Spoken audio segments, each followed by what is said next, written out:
Hello my dear students, let's start with another unit, that is unit 8, Jalebis. Now this is another chapter in your supplementary reader. Now from the word jalebi, you all must be very excited because what are we going to learn in this chapter related to jalebis? Jalebi is one of the favorite sweet dish of everybody. Right? You all love the combination of poha jalebis, right? So let's talk about what we have to learn in this story related to jalebis and what are the incidents that happened. Now here in this chapter, as I will be teaching you, we will be talking about jalebis and the coins that are there in this boy's pocket.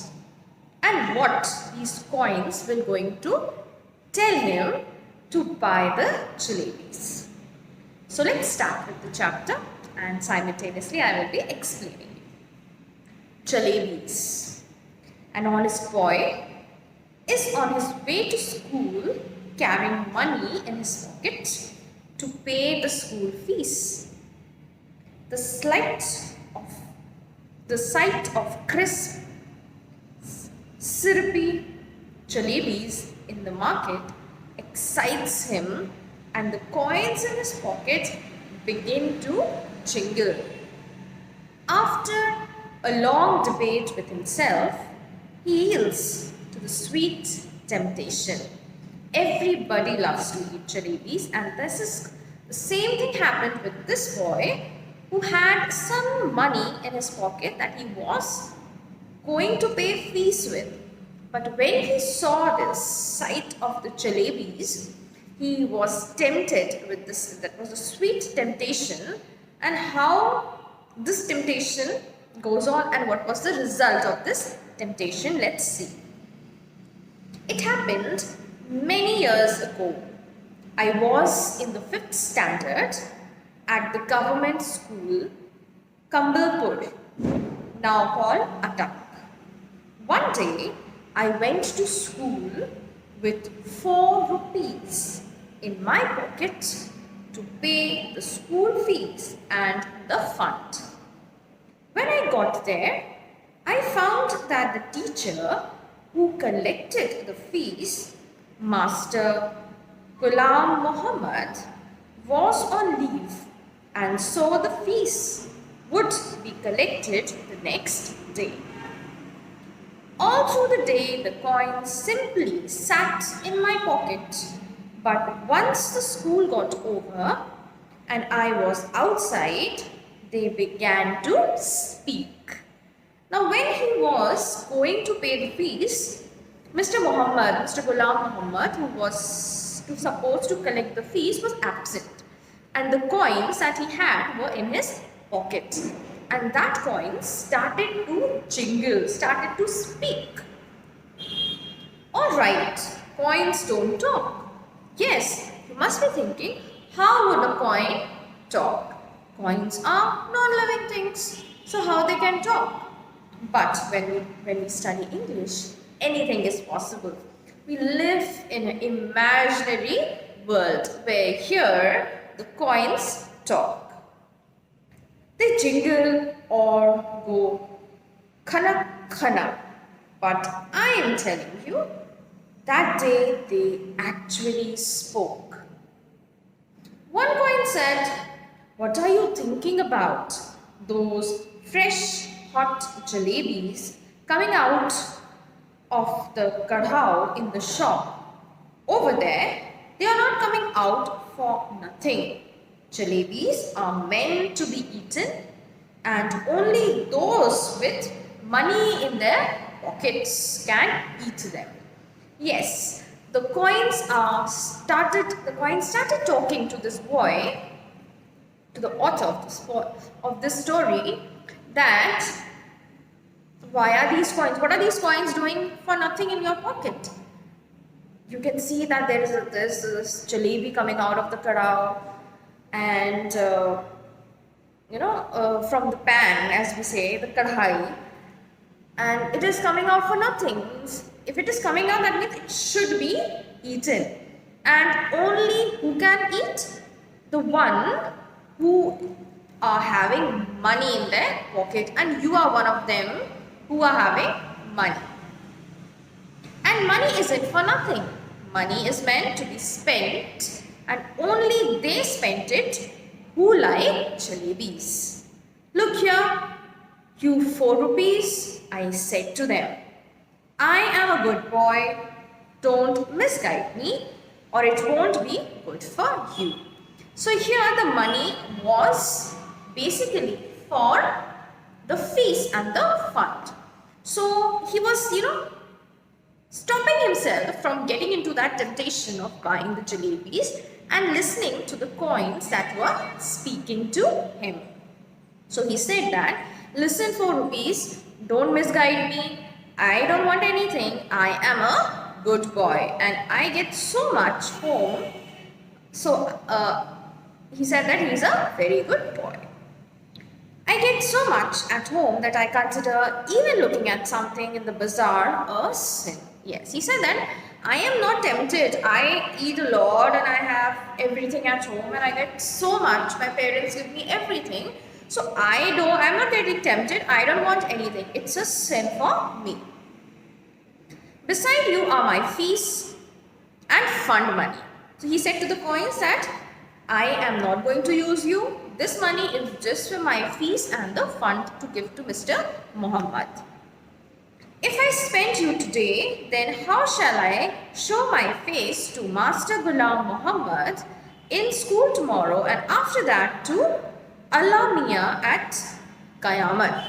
So he said that if I spend the money, because this money is given by my parents, to give it in the fees, give it as a fees. But if I spend this money, then what will I do tomorrow? How will I face Mr. Muhammad? Then he will ask for fees. And how will I face Allah at Qiyamah? That means how I will face God when the day will come.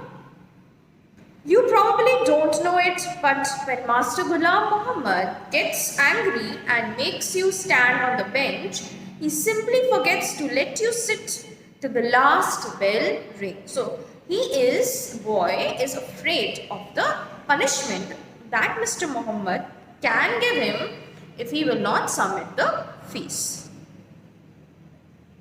So it's best you stop chewing at my ears like this and let me go home straight. Yes. So he said, stop tempting me, stop eating my brains, stop telling me anything. I am not going to spend anything and I will straight go home.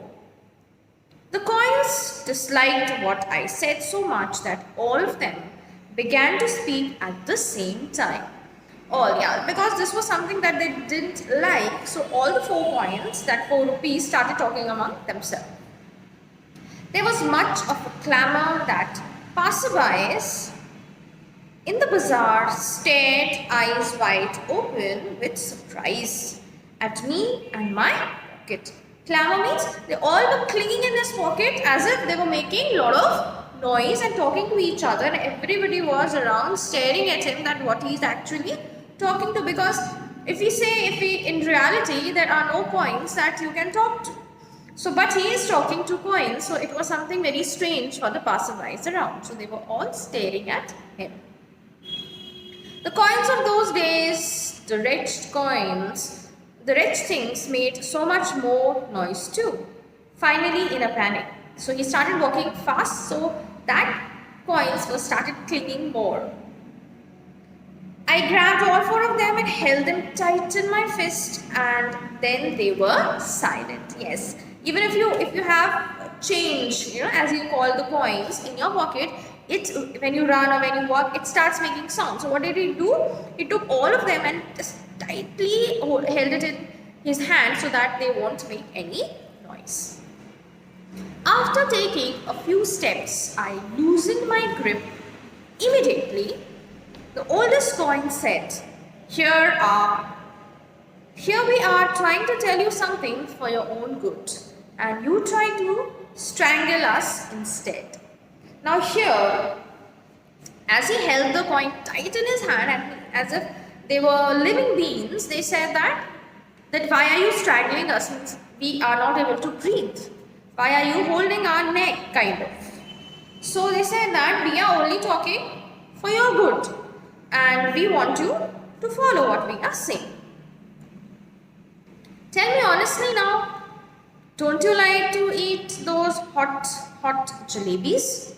And then if you do end up spending us for a day, won't you get the scholarship money tomorrow? Sweets with the fees money, fees with the fee with the scholarship money. End of story. Kissa khatam, paisa hazam. Yes, it is. He said that kissa khatam, paisa hazam is we basically use these.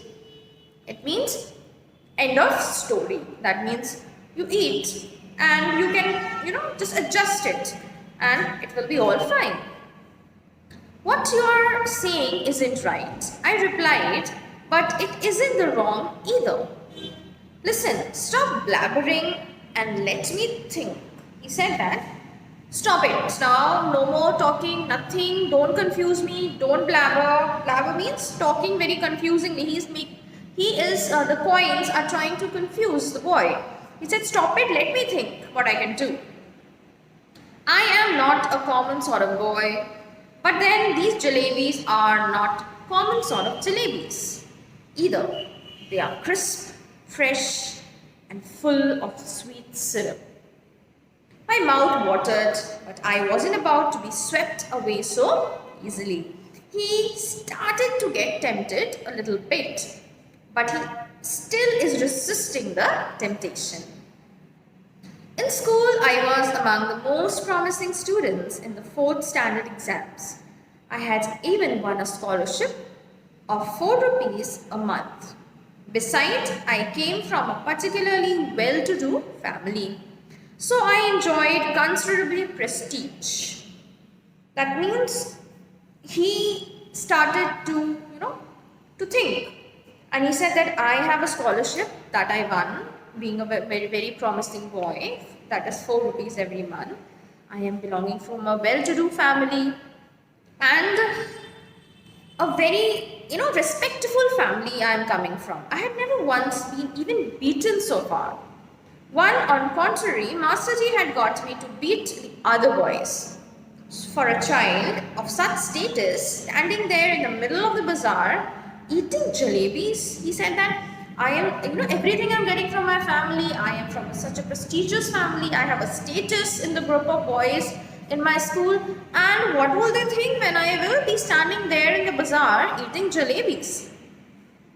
No, it wasn't right, I decided. I clenched the rupees in my fist and came home. So that particular day, he resisted the temptation and he gave all the excuses to the coins so that to justify him, and he came back home. The coins were so keen on being spent the day, they kept up their attempts at persuasion till their voices began to choke. That means throughout the day they kept on blabbering, saying something or the other so that the boy could get tempted and could buy the jalebis from those 4 rupees, because by the end of the day their voice started to choke. When I reached home and sat on the bed, they began to speak.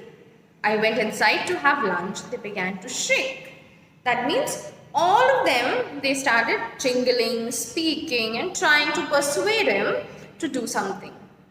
Throughout, thoroughly fed up, I rushed out of the house barefoot and ran towards the bazaar. Terrified I was, but quickly I told the halwai to weigh a whole rupee worth of jalebis. His astonished look seemed to be asking where I had the hand cart in which I would carry all those jalebis. Those were inexpensive times. 1 rupee fetched more than 20 rupees nowadays. The halwai opened up a whole newspaper and heaped a pile of jalebis on it. So finally, the halwai, the one who was the sweet seller, he ran, the boy ran. He couldn't resist the temptation because they were persuading him to do it again and again and again. And he said, enough, I am fed up of this. He ran to the shop and gave 1 rupee to the halwai, the sweet seller, and he gave a heap full of jalebis. Now at that time, 1 rupee was like, 20 rupees as it said in the story. So he opened a whole newspaper and filled that with jalebis. And that was the time he couldn't resist his temptation. This was the first part of the explanation. I hope you have understood. Please read the chapter and do the first part of the comprehension.